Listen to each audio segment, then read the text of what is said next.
Hey, here we are. Miss Jennifer, how are There you? you are. How are you? Good to see you. Ah, man, I'm excited. You know, It's a good day. It's a good day. good day. I just get to bounce between sessions and talk. So that's what I And get you're to good at do. that. You enjoy that. So Who great. knew? Who knew talking this much would pay off when all of those teachers told me I talked too much in Right. We school? talk too much in class. That was me. That was me. Hey, welcome everybody to the session. We're going to give some people some time to populate this bad boy. And then we're going to get started with Miss Jennifer Wilds from Viewpoint Health. She's a rock star. I don't want to steal any of her shine. So I'm going to wait a second before I let her kick this thing off. So how are you doing, Miss Jennifer? I'm good. I managed to make sure I got up early this morning, and I've been in my house a lot lately. So I got up and got out and took a walk this morning, and What? it You was you here were in stuck plenty of in time. I know. you were stuck in your house? Wow, Oh, yeah, just don't that's go happening to anywhere. nobody. I'm not stuck. Definitely a choice right now.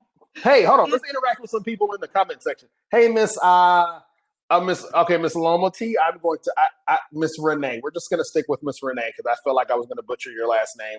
Um, let's see. Miss Nancy is here. Hey, Miss Nancy, how are you doing? Hey, Miss Kelly. Hey, Miss D. We appreciate you guys. Miss D is our panel assistant. Thank you, Miss D. Great. Miss Jennifer, obviously you're in the chat already. I try to multitask Good. this thing. Thank you, Miss Renee. Thank you for making me feel good. So I try to do my best to multitask. So I am interacting with the chat, interacting Great. with Miss Jennifer. Um, let's see. Let's tell the people in the events comment to come join our session because we're the best. Um,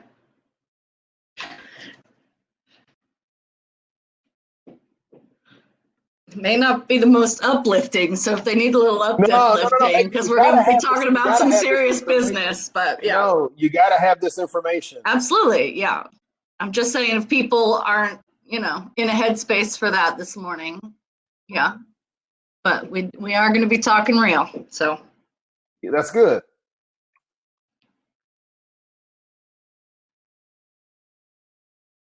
Well, man, Miss Jennifer, if you don't mind, I say I just dropped a comment in the events section. So I think I'm ready. If you're ready, great. let's just go ahead and let you jump into this presentation. Miss Jennifer is awesome. She and I had the opportunity to meet a couple months ago when we did a session, partnership against domestic violence, and Viewpoint Health kind of partnered together to do this awesome program talking about the intersection of domestic violence and domestic violence and dating violence and mental health.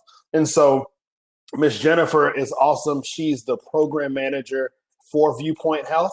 And so we were obviously able to connect and create great synergy in those two spaces. So feel free, Miss Jennifer, to take it away. Guys, let's interact with Miss Jennifer. Let's ask questions.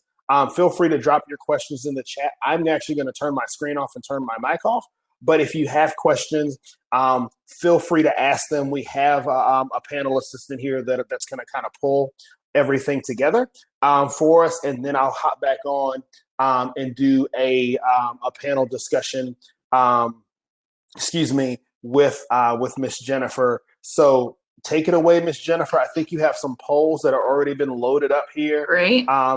That I don't think I have to do anything with. I think that they're just there and ready for people to interact with. Oh, great. So, guys, right next to your chat bar, you should see a thing called polls Yeah. right there. At least you see it on my screen.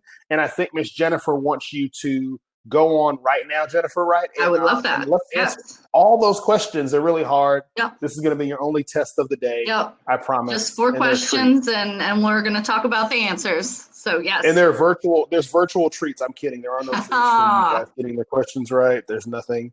But Miss Jennifer, take it away. Go. Yeah, let me ask one quick question. What time frame should I be looking at? Because I know we're running a little behind. Hey, no, you take as much time as you need. I'm Well, kidding. I'm sure there are No, people coming up behind me, so I no, want to no, make no. sure I'm respectful of that as well. You have the full 40 minutes, is what our Okay. teen scene organizer just said. You get a full 40 minutes. Okay. I just want to make sure I'm monitoring my time No, there. you no Awesome. worries. Go for it. Take it Great. away. All right. Well, thank you so much. It's so good to see you again. And yeah, I'm so glad to be here. So yeah, we'll just get started because we have a lot to talk about. I am a program manager of Viewpoint Health. I am not the program manager. We have lots, but I manage a couple of programs. I am managing community programs. We have lots and lots of programs in our communities. We're a mental health agency that serves Gwinnett, Rockdale, Newton counties mostly. We do some work in Fulton and DeKalb and also with youth statewide. So I work in some of those programs and I manage our Zero Suicide Initiative and I'm part of the Newton Rockdale Suicide Prevention Coalition. I've been the chair since 2014. And I have lost a couple of loved ones to suicide. So this is a subject that is very near and dear to my heart. And so I thank you all for being here and for participating. Yes, please fill out the polls and we will take a look at those. A couple of things I wanted to say. I've done workshops and trainings before where people do talk about their own experiences or experiences of their loved ones that maybe they've had situations, they've had struggles, they've had suicidal thoughts and behaviors. We're going to be talking about intimate partner violence. And so I just want to make sure as we leave here today that if anybody shares anything like that, that we make sure that we maintain their confidentiality. Please take a break if you need it. We know that we have our Care Bears that are around and lots of PADV staff. So please take a break if you need it, if the topic gets too heavy and you need to step away. We want to be mindful of language and be in the mindset that we know that there are going to be people in the room that have either had suicidal thoughts or behaviors themselves or those of their loved ones. So we really want to be careful about our language. And not to increase stigma on an ongoing basis. So one of the things that they've changed in the last couple of years is the language that we hear around suicide. Is we hear commit suicide, complete suicide, but we want to steer clear of that terminology. Commit, especially for people who are left after a suicide loss, it gives the implication that their loved one has committed a sin or committed a crime. And so they've asked us to steer clear of that. They also have asked us not to use the word complete because complete is like, yay, we did it, right? And it sounds like a positive thing. And so we want to stay away from that also. So the language that they ask us to use is died by suicide or lost their life to suicide. Okay. And so if anybody here today, says commit, says, complete, that's fine. But we want to make sure that moving forward as we leave here today, just be mindful of that. Okay. So scope of the problem in 2018, does anybody have any idea how many deaths by suicide there were in the United States? That was one of our poll questions. I'm not sure I know how to find the answers to the poll question.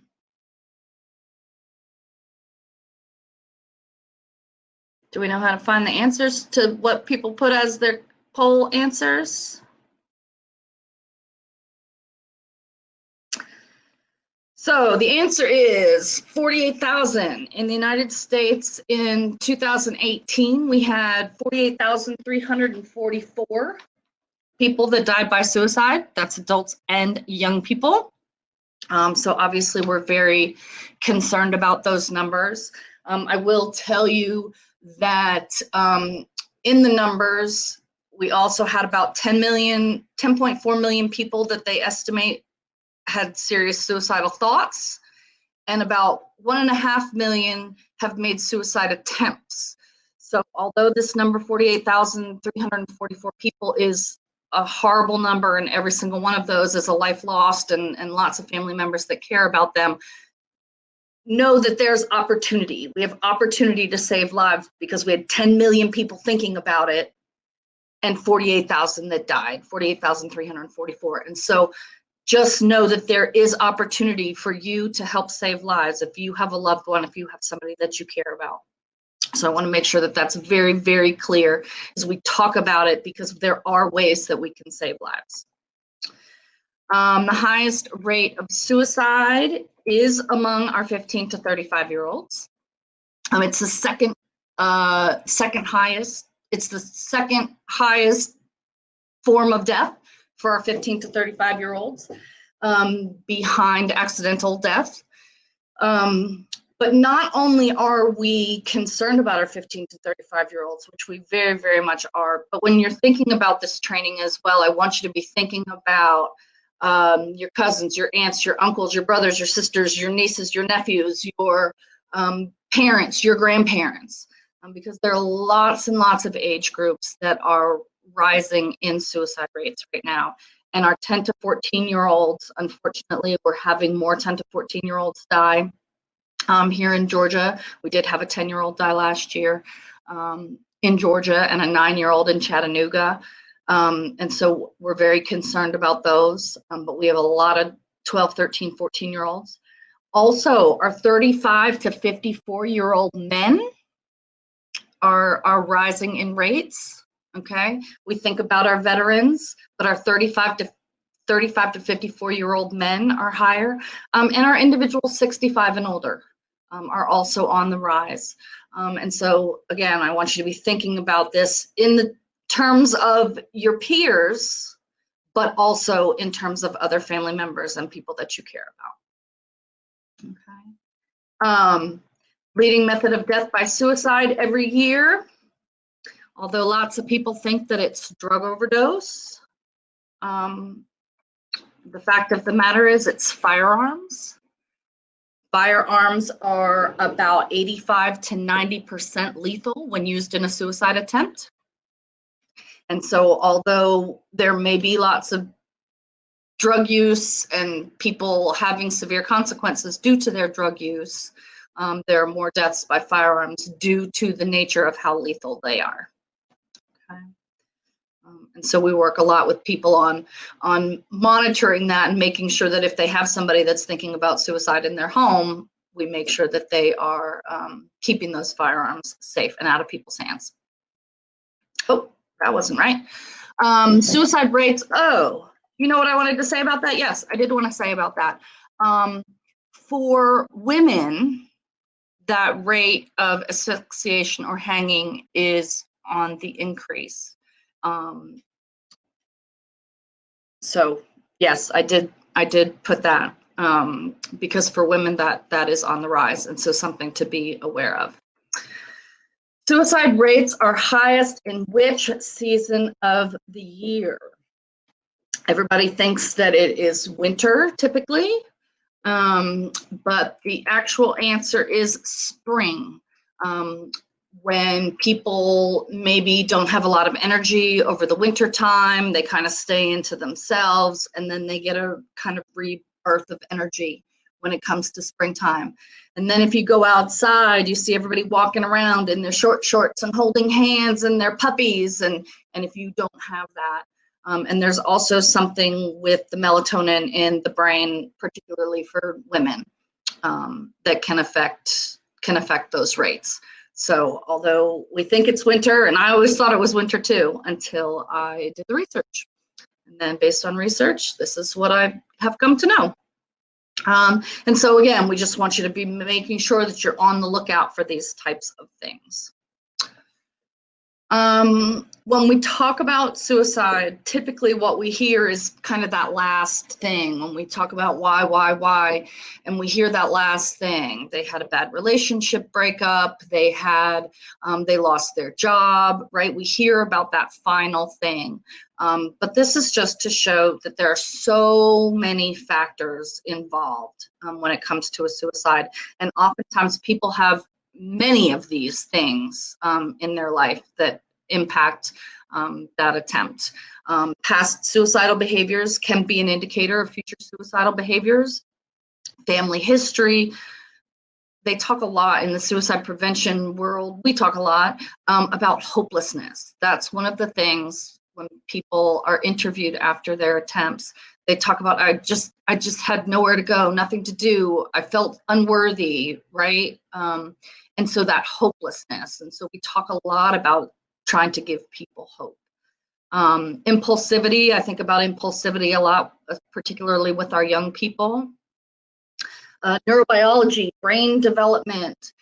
We have a lot of people that have faced traumas, significant traumas, and that can impact your brain chemistry and the way that your brain fires. Okay, and so that can be an impact on suicide. Comorbidity with things like depression, anxiety, bipolar disorder, schizophrenia. Okay, so if somebody has one of those, personality disorders, substance use, okay, increased substance use, severe medical illnesses. Sometimes when somebody's diagnosed with a severe medical illness, they want to make a decision to take their lives into their own hands and not let the disease take over. Access to weapons, again, is a huge factor. So again, if there is a death by suicide, looking at, it's not just that one thing. There's not one person that caused it. It's not just one issue of a bad breakup or something like that. There are many factors. And again, many people have many of these things involved when they make that decision. And then one of the things that they talk about is this lethal triad. If we have somebody that's very upset and they are using alcohol and drugs and they have access to a lethal means, most likely a firearm, that risk of violence is very high. Okay. And so we also know that suicide risk is greater in the survivors. And so this is really important because when you hear about a death by suicide, the people that you really need to wrap yourselves around right now are the people around them, the people that care for them, the people that were closest to them, because they're the ones now that are more likely to attempt to take their own life. Okay, so that's really important. And we used to have a statistic that said that there were about 6 people that were impacted by every suicide. And so there's been some recent research that has shown that that number is just wrong, right? And so they actually think that there are about 135 that are exposed, minimally exposed. This could be, you hear about it on the news, you see it on social media, something like that. Another 53 have a short-term disruption in their life. So this may be first responders or somebody, you know, maybe if you live in a town and you hear about it, but you don't know that person, or maybe you work in a big company or you're in a big school and you don't know the person. But we really worry about these 36 people that have either a major life disruption or devastating effects. Okay, these are the 36 people that are around that person that that are really in need right now. And we really need to be holding on tight to them and giving them the support that they need. And just know that if we've got these 36 people, we've got 1 million people a year for those 48,344 people that died. We've got people that are suffering that devastating effect or major life disruption every year are added to those numbers. So it's impacting a lot of people out here. And if we're not talking about it, we might not know. And I didn't know until I started talking about it, how many people were in the same situation as I. Just some facts, males are 5 times more likely to die by suicide. Again, this typically tends to be because of the method that they use. They tend to use more lethal methods. And females are 3 times more likely to make those attempts, okay? But they might use drugs, they might try other things that are not as lethal. They might just wake up the next morning and they're okay. Also, females, they might call somebody. And so sometimes there are ways that we can save lives that way. Most suicides are planned. I will not say that all suicides are planned, but many are. I do worry about young people who are impulsive, but there are many people, based on research, that they do plan this out in advance, usually about 2 weeks in advance. I told you suicide is the second leading cause of death among people aged 10 to 34. And these numbers have definitely gone up and up and up over time. And so we definitely are concerned. Every day in the United States, about 17 people die at their own hands, one suicide every hour and 34 minutes. And just know that this comes from a place of depression. It comes from a place of anxiety. It comes from a place of nobody cares about me. I'm not worthy. I don't know what else to do. I have this barrier in front of me, and I don't know how to get around it. So again, anything that you can do to help support them can help prevent suicides. So some people that maybe or maybe in your circle, or maybe you, some people that are statistically at higher risk are those who have made previous suicide attempts, low self-esteem, trouble with the law, depression, history of abuse, neglect, sexual violence, okay, abusing drugs or alcohol, perfectionists, struggling with sexual orientation, identity, dysfunctional family, struggling in school, right? All of these people that are at higher risk for a lot of different things, right, are also at risk of suicide. One thing I wanted to mention is young people struggling with their sexual orientation or identity. Sometimes it's hard for us to get statistics because those questions either aren't asked or aren't on the form, right? And when somebody dies, we get, we get statistics about their age, their sex, their race, their eye color, right? But a lot of times family members aren't being asked about sexual orientation or identity, so sometimes those numbers are a little bit harder for us to identify. But do know that the rates for people who identify as LGBTQ+ are definitely higher, just based on stigma, based on family problems that they may be having around their identity or sexuality. So some signs that you may see for people if they're thinking about suicide is making those arrangements. If you see a 40-year-old that's writing a will, obviously that may be typical behavior. But if you see a 17-year-old doing that, not the same. Gathering of their lethal weapons, giving away prized possessions. I've seen people that talk about, will you take care of my pet? Also, that can be common. But for teens, it's typically these things on here. That preoccupation with death and dying. And sometimes communication, can look different. And so we should be looking for communication through art, through music, through writing, through things like that. Because sometimes when people are looking for communication, it may look different and it may be in another format. So I just want to give you the heads up on that. Those sudden changes in personality, increased drug or alcohol use, anger, irritability, aggression. I worry particularly about these young people or old people, right? Because the people that are those angry, irritable, and aggressive, a lot of times they end up fighting or punching holes in walls or something like that. And then they end up in our criminal justice system instead of in our mental health system. And so we're not getting them the mental health support that they need. And so not one of these things, if you saw one of these things, it shouldn't necessarily be an indicator to you that somebody is thinking about suicide, but look at it on a holistic basis. And if you see several of these things, it might trigger you to ask some questions.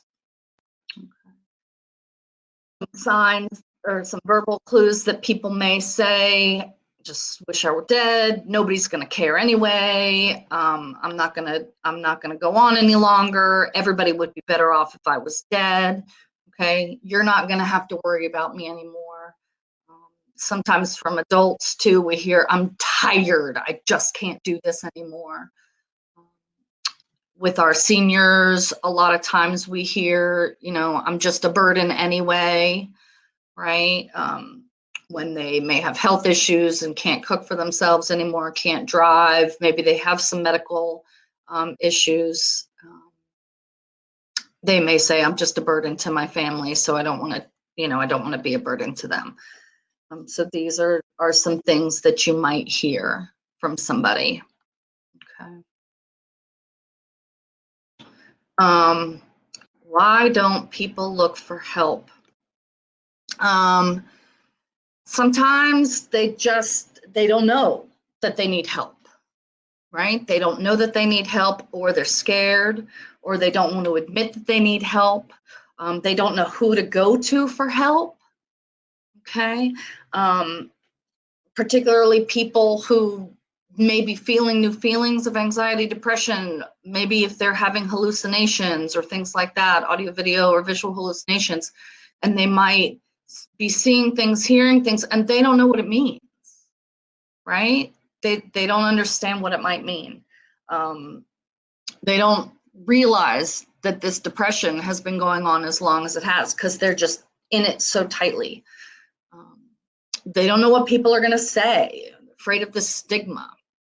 The place is too far and my parent won't take me and I don't have money to go, right? So there are a lot of reasons why people don't get help. I don't have insurance, okay? So there are a lot of reasons why people don't get help. But we can get them some help.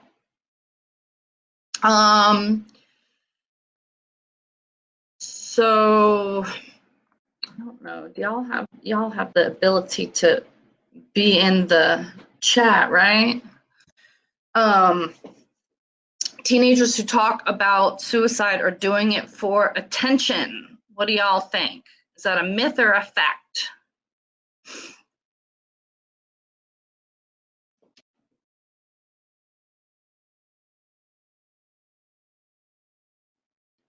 Myth.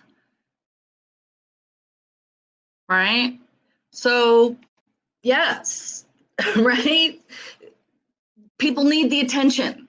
There's something going on that's causing them to feel that way. If we're talking about somebody who's drowning and they fell off a boat and they're drowning, and we say, oh, you're flailing, you're drowning, and you say, well, I'm not going to help you until you stop those attention-seeking behaviors, right? They're drowning. We need to help them. They need help, okay? They need help, and they need it now. They need our attention, okay? There's some hurt there that's causing them to act that way, and some need that is not being met, and so we need to help. All teenagers who are suicidal are depressed. Is that a myth or a fact?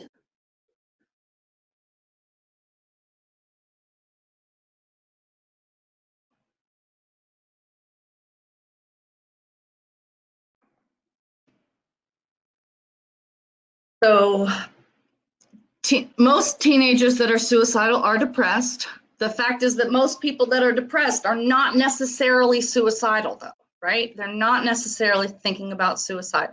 They may have times in their life that they're thinking about suicide, but they don't have any intention of going through with any suicidal act, okay?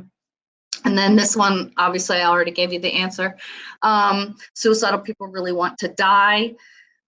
A lot of times when people are thinking about suicide, they just don't see another way, right? They want the pain to end. That's a very common thing when they do research with people who have made suicide attempts. One of the very common things that they say is, I didn't really want to die. I just wanted the pain to end. Okay, and so if we can help them identify some other solutions, some other ideas, some ways to get them to some help, right? If we can get them to some hope and get them to some help, we can get them to some Talking about suicide will cause somebody to take their own life. Absolutely not true. Not talking about suicide could escalate the situation. Again, people feel like nobody cares. People feel like they're unworthy. And so when they know that you care, right, it can help them open up. And even if they don't open up today, they might open up next week, the following week, right? And so just make sure that somebody knows that you care. If a person really wants to kill themselves, nobody has a right to stop them. Absolutely false. If you saw somebody, we really hope that you would help somebody. You would help somebody that fell down on the ground or somebody that was sick. And so this is the same thing. It's a mental illness, and we want to make sure that we get them help. And then once a person is suicidal, they're suicidal forever. Totally false. There are people walking around in this world all day, every day, that have had thoughts of suicide in the past or have mental health diagnoses, and they live very happy, very fulfilled lives all day, every day, have jobs, and do very, very well. And a lot of people are working in our hospitals and our mental health settings and in our schools and things like that. And so everything is possible if we can get to some help. But what would you say if somebody was thinking about suicide and you were concerned about them? Okay, so some of these things that you have identified, that you've noticed, it's going to depend a little bit on your relationship with the person. But like, I'm really worried about you. I'm seeing that you're overwhelmed. I'm seeing that you don't seem as happy anymore. I'm seeing you don't want to play basketball any longer. You seem distant, right? You've pulled away from your friends and family a little bit. So some of these things you could say and talk about and get a conversation started. Okay. You could be very direct, again, based on your relationship with the person. Sometimes when people are feeling the way that you are, you know, they may have some depression. They may be thinking about suicide. And I want to make sure that we can get you some help if that's the case with you.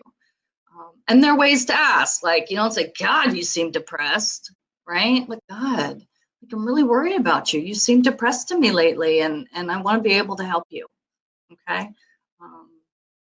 You're dealing with a lot. Again, show that you care. Talk to me. I am here. Will you go with me? We can do this together.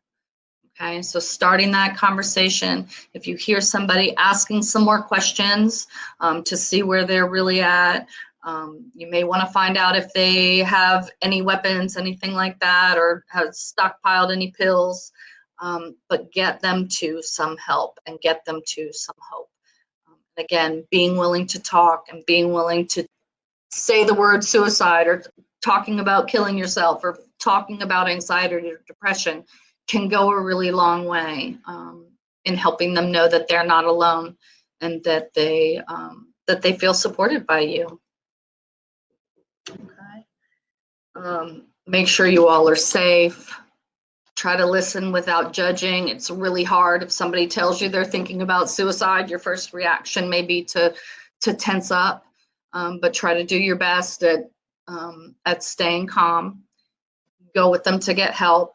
We talk to young people about finding those trusted adults that they have in their life, whether it be a parent, a spiritual leader, a counselor, a social worker at school, if it's the cafeteria worker at school or the person at the front desk, whoever that is, finding somebody, a bus driver, a lot of people, coaches and mentors. A lot of times those coaches are good people that know how to help. So get them to some help, get them to some hope, so we can get them to some healing. Okay. We do have a Georgia Crisis and Access line. I put that at the end also, but just so you all know that that's available. We'll talk a little bit more about that.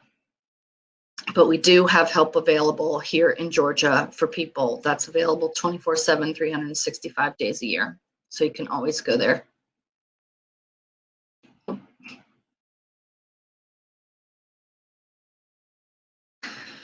All right, so what happens when you are in a situation and there's some power dynamic in the relationship, and there may be some of these, you all may be familiar with this power and control wheel, and so there may be some of these other issues going on, okay, in an intimate partner relationship, okay? And we want to make sure that when somebody is in an intimate partner relationship, and if there is some of this power and control situation going on, sometimes somebody may bring across the implication, or you take it as, I'm going to kill myself, it's going to be your fault, and you will feel guilty forever, right? They may not say it in those words. They may do it through some of these behaviors, right? Using that intimidation, using that male privilege, or minimizing and blaming and coercion and threats, right? They could use any of these things, isolation. They could be using some of those things, but what you hear, you know, when they say, I'm just going to commit suicide, I'm going to take my life, right? Because they might say commit suicide. This is what you hear, potentially, right? And you feel that you're going to feel guilty forever, okay? And so we want to make sure that you all have some skills and some knowledge if something like this were to happen, when suicidal risk is integrated with this intimate partner violence. Okay. And so our Georgia Commission on Family Violence Fatality Review that some of you may have seen, they look at those trends. They look at the trends in incidents that end up in fatalities, okay? And when I looked at those, these ones stood out to me. There are many that are lethality indicators for domestic violence and intimate partner violence. These ones, these 5 that I've listed, are also common and listed as risk factors, proven risk factors, research-based risk factors for suicide prevention as well, okay? So some of these are very, very integrated. You know, when we have people a lot of times, and we all know that substance abuse and domestic violence and suicide prevention and child sexual abuse, right? A lot of times these things can all be very integrated. And so these were the ones that really stuck out to me that I wanted to point out to you all, because these are the ones that are common between both intimate partner violence and suicide prevention, okay? So those previous suicide threats or attempts, the co-occurring depression or drug and alcohol use or abuse, okay? Prior threats that may involve weapons. And again, we talked about the lethality of firearms being present. Okay, and so when we're looking at behaviors and we're looking back at these indicators, we want to make sure that you're connecting, right, these behaviors and what it may mean for your safety. Okay. And so the threat of violence is totally frightening, right? And so we understand that it may be really, really hard to be thinking clearly in a situation, or to be acting the way that you typically act in a situation, because it's really, really frightening. And Vera, I don't know if Vera is on this, but Vera made a comment in the initial session that said, our life experiences can make some forms of abuse seem normal or acceptable, right? And so not everybody may be thinking about suicide, talking about suicide, acting in an intimate partner violent fashion with the intention of being manipulative or abusive, right? Sometimes it is what they know. Sometimes it is a part of a larger pattern of relationships that they either currently have or have had in their lives. This could be parents, grandparents, aunts, uncles.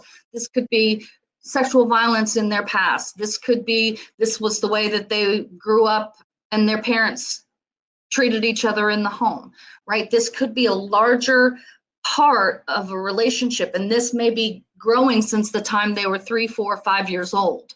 Okay, so sometimes it is not intentionally manipulative. Now we're going to talk about the times that it is manipulative, so we'll get to that. But sometimes just know that it could be a part of a bigger, much bigger picture about how they've grown up and how they've learned to have relationships with people, not only just intimate relationships, but just peer relationships, friend relationships, family dynamics and relationships. Okay. Also, some people may feel vulnerable. The victim as well as the perpetrator may feel vulnerable because they feel defined by that relationship. They're so interconnected that they think that if we can't be together, my life cannot move forward. Okay. And then just a point I really want to make is, again, that this is a symptom of a much deeper issue, that there are things within a person that may cause them to act away, and you cannot make somebody take action on themselves. So if they're talking about suicide and they're putting it on you or putting it on another person, it's not that person's fault. They cannot make somebody take action on themselves. And so we hope that people who have lived a life before they met us will be able to live a fulfilled life after us. And whatever reason they may be considering suicide, that feeling is strongest right at the beginning, right? Right at the beginning of where they may be talking about a breakup or talking about challenges they're having in the relationship. And so those feelings of suicide, those intense feelings are the strongest right then. And that over time, with help, with hope, with healing, hopefully those things would dissipate a little bit and those emotions would not be quite as strong. You are not the counselor. You can't force them to get help, okay? You, particularly if you are vulnerable yourself or have had some relationship dynamics in the past as well, but period, you are not their counselor, okay? You want to help them get some help, but in the end, if they decide to get help or they don't decide to get help, that is their choice, okay? Sometimes I told you we were going to talk a little bit about manipulation. Sometimes there are people that are trying to get you scared or feel stuck, feel hopeless yourself. They're feeling hopeless, so they're trying to get you to feel hopeless. But you don't have to stay stuck in that relationship, okay? You have free will to make your choice and move on, okay? But that's not to say that you shouldn't help, okay? If somebody's holding a gun in their hand or somebody is talking about suicide, same thing. You have an obligation as a human being, right, to try to help them. You don't want somebody to die. So you have to just take them seriously. Give them time to think, process their emotions. I think sometimes about people who, if you ask them, are they thinking about suicide? All these things may be running in their minds, right? Can I trust them? What happened the last time? Are they going to tell somebody? Right? Oh my gosh, I can't believe they just asked me that. Does she think I'm crazy? So give them time to think about it. We want to be able to listen. There's no script for any of this, folks. Okay? You need to be your kind, compassionate, caring, genuine self. Okay? Validate what they're going through.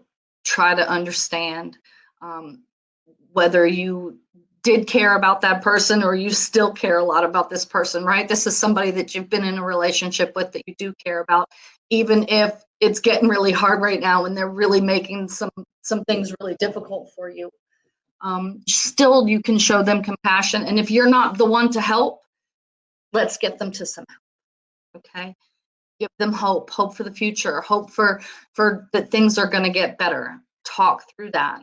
Sometimes if you can get them to do something that they enjoy doing to de-escalate a situation, right? They like to jog, or they like to play with their dog, or there's certain music that always uplifts them, okay? Or their little brother can make them laugh, okay? Finding those things to de-escalate the situation quickly until you can get to some help, but get that help, okay? Because if somebody's talking about suicide and thinking about suicide, you're not just going to walk away. You want to try to get help. But again, if it becomes a situation that does seem to be more manipulative and it's happening more and more and more, okay, it can be a form of emotional abuse, and they may be trying to manipulate you, okay, and playing on those feelings that you have. And when you feel stuck, I want you to stick to your boundaries, right? You don't want to be in an unhealthy relationship. You've got to not be in an unhealthy relationship. And if these things keep going up and down and up and down and up and down over time, it's going to build that anger and resentment on you, and on potentially on that person, because it's not healthy for either one of you. Okay, so you can say things like, I care about you, but I can't compromise myself. Okay, and you can stick to that. And again, you can't make anybody act, and you can't be responsible for their actions. And you can say things like, our relationship needs to be based on love and respect. Okay, I care about you, but this is your choice. Okay, and then they can make that choice.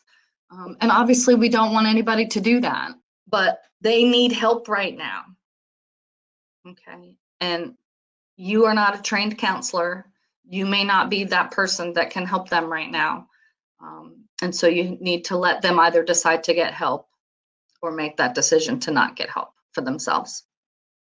Again, this is if it keeps happening. And again, this can be super, super scary. Okay, so know that you're strong.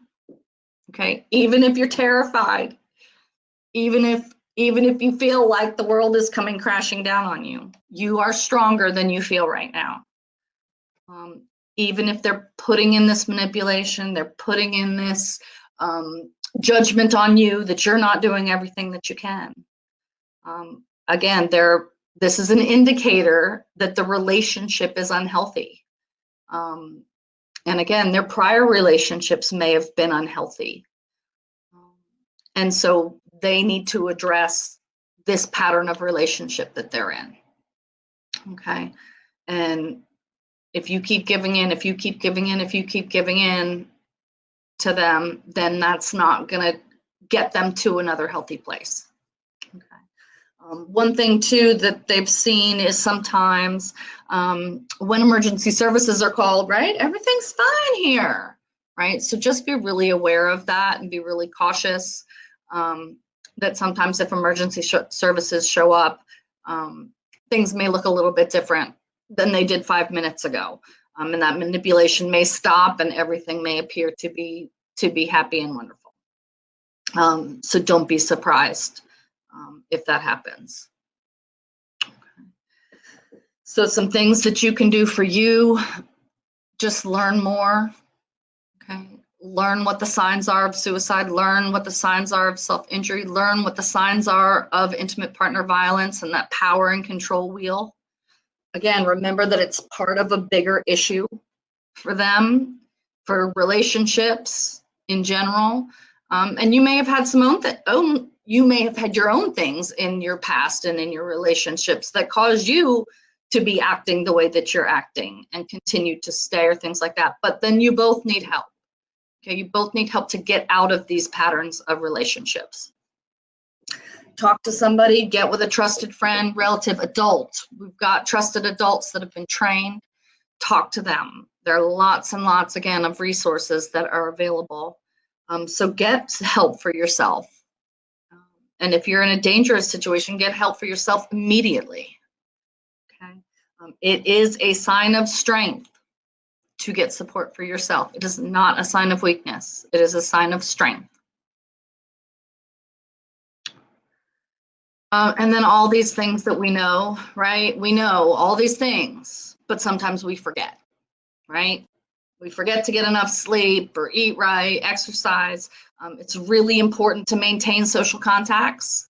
Very, very important.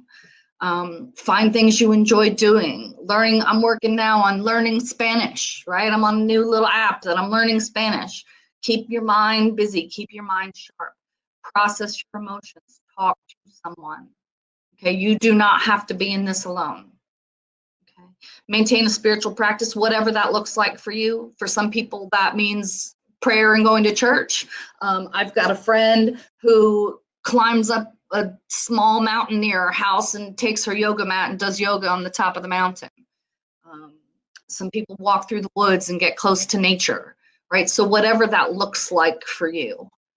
And then there's a lot of research about giving back, whether you give back to members of your community, whether you help a neighbor with their yard work, whether you help your little sister with her math homework, whatever that looks like. But giving back has shown powerful healing abilities. When and if you're not okay, we do have resources that are available out there. I told you briefly about GCAL, Georgia Crisis and Access Line. That's the one on the left there. They have that 800 number, 800-715-4225. I can put that in the chat. But they also have an app where you can text, chat, or call.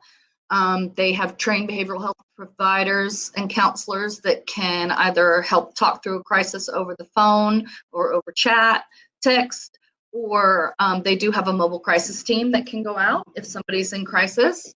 Now, if somebody's actively suicidal, has a gun, has taken pills, call 911 because they can get there much faster. You know, Georgia Crisis and Access Line, it might take them an hour or so to get there. So if you are in an immediate suicidal, homicidal crisis, call 911. This middle app is called Not Okay, and I love it for a couple of reasons. So you put in your contacts that you want contacted if you have a crisis, whatever your crisis may be. So you put in Mom, Mary, and Javon, and you put them in there. And so you put their numbers in, you can put a crisis plan in there. And when you have a crisis, when you decide it's a crisis, you press an alert and it sends out the information to them so that they can respond. Two things I really love about it, well, that obviously, but two other things I really love about it is, number one, it was designed by teenagers.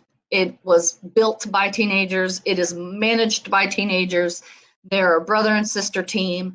They are from Georgia. They live in Georgia. They are talking all around the world now, or all around the United States at least. Even Lady Gaga has backed them up.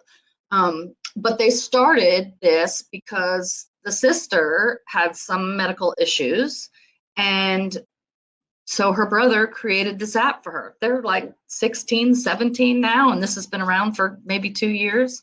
And so it's really exciting. The other thing I really love about this app is that when you alert, it alerts, it manages the GPS locator also. And so if somebody goes kind of radio silent at you, after they ping for a crisis, there still is GPS and you can still track them and find out where they are. So I love that about it. Then we have the Suicide Prevention Lifeline.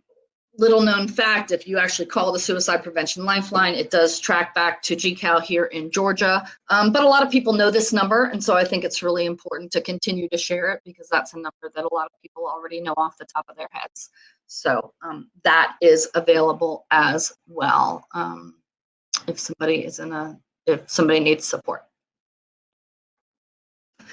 And then I had some other resources here, and references for some of my materials. I mentioned that Georgia Commission on Family Violence Fatality Review. It is definitely worthwhile taking a look at if this is a topic of interest to you. And the Centers for Disease Control also has a lot of information and resources and some data if you were interested in that. And then that is my contact information. Yeah, that's my work email address and phone number. For the Suicide Prevention Coalition, we have a website, a Facebook, and an Instagram page. And so being that September is Suicide Prevention Month, we do definitely have a lot going on right now. So we would love to have you follow us. What is the app called again? So we had two. The GCAL is the Georgia Crisis and Access Line, and it's green square, and it's my GCAL, MYGCAL, and then the other one with the red with the line through it, that's called Not Okay. Yeah. And then the phone number is 800-715-4225. Oh, I thought I put that in there. I'm not saying it come up though. Oh, because I'm not on number lock. 4225 if you want to call GCAL. What can we do to help those people learn that the behavior is not the norm? Yeah, Kelly, that's a really hard question. Again, we've got to learn a little bit, right? If we see the behaviors, learn for ourselves so that we can talk about it in a way that makes some sense and talk about it in a way they might understand. Also, because sometimes in the way we say things, we want to make sure that we're saying it in a way somebody understands. I talk to people about, if you're asking somebody about suicide, you may say, are you thinking about suicide? Are you thinking about killing yourself? Are you thinking about hurting yourself? Are you thinking about you want to go to sleep and not wake up? Those could have 4 different answers, right? So you might want to keep saying things in a different way, but think about how they might be thinking about it. And learning that it's not the norm. Again, it could be situational of their past relationships, of their past history, past traumas that they have faced. And so getting them to some help and getting yourself to some help is really what is important. And knowing that you can help and you can be compassionate and caring and try to help them get through it. But then at some point, if it gets to the point where it is manipulative and you're seeing that it's hurting you, or it's not making things better for them, knowing when it's time to walk away and knowing that that's not your fault, that you're not the person. They've got to get to that help and healing. They've got to get to that counselor to get them that support.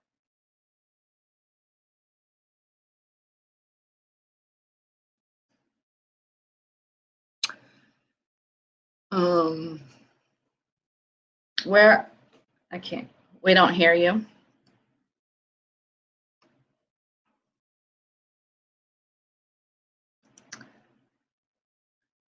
Any other thoughts, questions?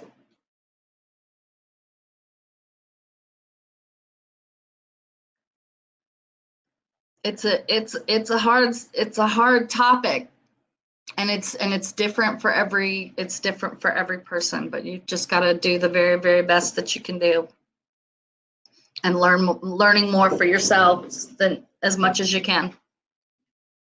But thank you all so much for being here. Please feel free to reach out or follow us on social media. I don't know whether we'll be sharing the PowerPoint slides, but I am happy to do that if you'd like. So thank you again for coming. We appreciate you so much. Thank you, guys.